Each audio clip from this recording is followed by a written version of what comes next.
கடந்த ஆண்டை விட இந்த ஆண்டு வந்து குறுவை சாகுபடி வந்து 13 மடங்கு அதிகமா விளைஞ்சிருக்கு. ஆமா, அது வந்து விவசாயிகளுக்கான ஒரு பெரிய வரப்பிரசாதம் இருந்தாலும் 13 மடங்கு அதிகமா விளைஞ்ச இந்த குறுவை சாகுபடி வந்து பெரும்பாலும் மழைகள்ல மாட்டக்கூடிய அபாயம் எப்பவுமே இருக்கு. குறுவைனாலே மழைக்கான பாதிப்பு தான் சார். அந்த 13 மடங்குக்கு அதிகமா விளைஞ்சதுக்கான அந்த குடோன் ஏற்பாடுகள் இல்லைன்றதுதான் இப்ப குற்றச்சாட்டா இருக்கு. ஏன்னா 700 மூட்டை 500 மூட்டை வழக்கமா இருக்குது சார். இப்ப அதுக்கு இப்ப வந்து இப்ப கூடுதலாக குடோன் இந்த கரும்பு துறையில் இருக்கின்ற கரும்பு ஆலையில் இருக்கின்ற குடோன்கள் இப்போது அதுவும் பயன்படுத்துவதற்கு உத்தரவிட்டு அதுக்கு அந்த நெல்லை எங்கள் சக்கர ஆலையுடைய குடோனில் இப்போது நெல்லை அடுக்கி வைக்கப்படுகிறது. அதே போல் மார்க்கெட்டிங் கமிட்டி மூலமாக இருக்கின்ற குடோன்களையும் இப்போது நெல் மூட்டைகளை அங்கே பாதுகாப்பாக வைக்கப்படுகின்றது. கிட்டத்தட்ட 140 ஆரம்பங்களில் நெல் மூட்டைகளை அடுக்கின்ற பணியை செய்து கொண்டிருக்கின்றோம். இது எக்ஸ்ட்ரா கூடுதலாக விளைந்த நெல்லை இப்போ கூடுதலாக இது போல். அதே போல் இன்னும் சொல்ல போனால் இப்போ லாரி இன்னும் சொல்ல போனால் திருவாரூரில் இருக்கிறது காரணமே லாரி அதிகமான தேவைக்கு அதிகமான லாரிகள் இப்போ நீங்களே சொல்கிறீங்க. இப்போ அதிகமாக நெல் விளைஞ்சிச்சு, அதிகமான இப்போ இடம் இல்லை, அது ஷிஃப்டாக இருக்குது. அது ஷிஃப்ட் அதே போல் இப்போ இன்னும் சொல்லப்போனால் வடகிழக்கு மழை தொடங்கி அது கிட்டத்தட்ட 10-20 நாட்கள் ஆகும் மழை பெய்யுது. நம்முடைய நேரமாக தொடங்கின அன்றைக்கே மழை பணியாளர்கள் வந்து குடிக்கிறதுக்கான பணியாளர்கள் தான் கொண்டு போய் அங்க இறக்க வேண்டிய இடத்துல இருக்காங்க. அதெல்லாம் இப்போ கிராமத்தில் ஒவ்வொரு வில்லேஜ்லையும் தேவையான பணியாளர்கள் இருக்கின்றார்கள். அதெல்லாம் பணியாளர்கள் தேவையான பணியாளர்கள் இருக்கின்றார்கள். தேவையான இப்போ டிபிசி திறக்கப்படுகிறது. தேவையான அதுக்குரிய அந்த மிஷின்களும் அங்கே கொடுக்கப்பட்டிருக்கிறது. ஒரு ஊரில் 2 தேவை. ஒரு மிஷின் வேண்டாம், 2 மிஷின் போடுறது. ஒரு மிஷினுக்கு 1000 மூட்டை பிடிக்கணும், 2 மிஷின் போட்டால் 2000 மூட்டை பிடிக்கலாம்.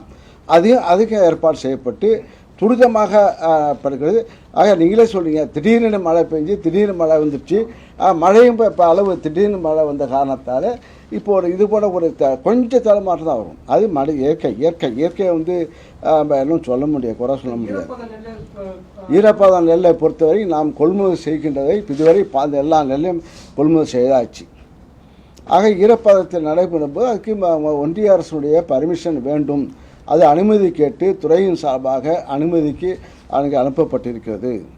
ஆக கொள்முதல் நிலை 18% 22% உயர்த்தி வழங்க வேண்டும் என்ற கோரிக்கை அரசு சார்பாக முன்வைக்கப்பட்டிருக்கிறது. அதுதான் இப்போ அவங்க ஆய்வுக்குழுனா இப்போ கேட்டதுக்கு பிறகு அவங்க ஆய்வுக்குழு அனுப்ப. இப்போ இன்னும் இந்த மழை ஒரு மழை தான் ஃபஸ்ட்டு மழை பெஞ்சிருக்கு. இன்னும் தொடர்ச்சியாக இந்த வடகிழக்கு மாதிரி அதிகமான வரவே உடனடியாக முதலமைச்சர் அவர்கள் உடனடியாக நடவடிக்கை எடுத்து இதுக்கு கடந்த வாரம் முதலமைச்சர் அவர்கள் காணொலி மூலமாக மாவட்ட ஆட்சித்தலைவர்களும் அழைத்து அந்த துறையை சிவில் சப்ளை கார்பரேஷன் அதையும் அழைத்து வேளாண் துறை அதிகாரிகளையும் காணொலி மூலமாக இன்ஸ்ட்ரக்ஷன் கொடுத்தனால இந்த அளவுக்கு திடீர் தாக்குதல்னு சொல்லலாம். அதை எடுக்கப்பட்டது. தாமதத்துக்கு துறை அமைச்சர் என்ன சொன்னாங்கன்னா, அந்த செறிவூட்டப்பட்ட அரிசிக்கான ஒப்புதல் வந்து மத்திய அரசு கொடுக்காதனாலதான் இந்த அரிசியை வந்து கொண்டு போய் குடோன்ல வைக்கிறதுக்கான தாமதம் வருது அப்படின்றதையும் மத்திய அரசு அரிசி வர நெல் வர இவங்க நெல் இல்ல அதாவது சார் மில்லுக்கு கொண்டு போறதுக்கான டிலேவுக்கான காரணமா துறை அமைச்சர் சொன்னாங்க சார். அன்னைக்கு கூட்டுறவுத்துறை அமைச்சர் சொல்லியிருந்தாங்க. அதுக்கு பாஜக அந்த செறிவூட்டப்பட்ட அரிசி கலக்கிறதுக்கும் இந்த இதுக்கும் சம்பந்தமே இல்லை. இந்த பாதுகாப்புக்கான விஷயங்கள் வந்து நெல் அரைக்க நெல்லை வந்து ஒரு இடத்துல அறுவடை செய்த நெல்லை ஒரு இடத்துல இருந்து ஒரு சென்டருக்கு ஆட்சி எடுத்து போய் அந்த சென்டர்லேருந்து அவங்க வந்து எந்தெந்த தமிழ்நாட்டில் உள்ள அரவை இது போல் என்ன மில் இது போல் அரவை மில்லிடம் அதுக்கு என்னது அல்லிகை ஏஜென்ட்டிடம் இப்போ நெல்லை கொடுத்து அவங்க அரிசியாக மாற்றி கொடுக்கும்போது இது அடுத்த ப்ராசஸ்.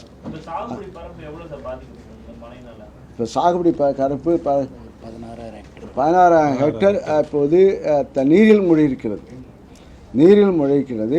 இப்போ மழை விட்டால் தண்ணீர் வடிந்தால் அதோடைய நஷ்டம் 33% மேல் பாதிப்பு இருந்தால் அதுக்கு நிவாரணம் கொடுப்பதற்கு வழிவகை செய்யப்படும். சார், மன்னார்குடி மாதிரி ஊர்களில் நெல் கொள்முதல் வந்து கொஞ்சம் காலதாமதப்படுத்துறதா சொல்லுவாங்க இல்லைங்க. இப்போ வந்து கடந்த ஆண்டு கிட்டத்தட்ட அந்த அளவுக்கு தான் இப்போ பர்ச்சேசிங் சென்டர் இப்போது கூடுதலாக 2 மடங்கு அளவுக்கு கூடுதலாக உயர்த்தப்பட்டிருக்கிறது.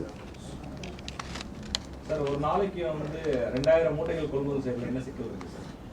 2000 மீட்டருக்கு அதுக்கு ஆளும் வேணும், இப்போ சொன்னார் இடையாளர் வேணும், அதுக்கு வந்து வக்கீல் இடமும் வேணும், திட்டம் அன்றாடம் இப்போ மூட்டை வரணும். ஒன்று மூட்டை கிராமப்பகுதி தெரியணும், சொல்வது எளிது. ஆக மூட்டையை வந்து அது அதிகரித்து அதை இடத்தை ஷிஃப்ட் பண்ணணும், இடத்த கொண்டு வைக்கணும். இது போல இருக்கிறது. இது வந்து வைக்கக்கூடிய இடத்துல இப்போ 2000 மூட்டை என்பது அவர்கள் பேரில் இப்போ 600 மூட்டை பிடித்தார்கள். விளைச்சல் குறைவாக இருந்தாலும் அப்போ இதே நெருக்கடி உண்டு. விளைச்சல் குறைவாக இருந்தாலும் நெருக்கடிகள் மழை வரும்போது நெருக்கடி வந்து அதிகமாக ஒரு ஏக்கருக்கு 40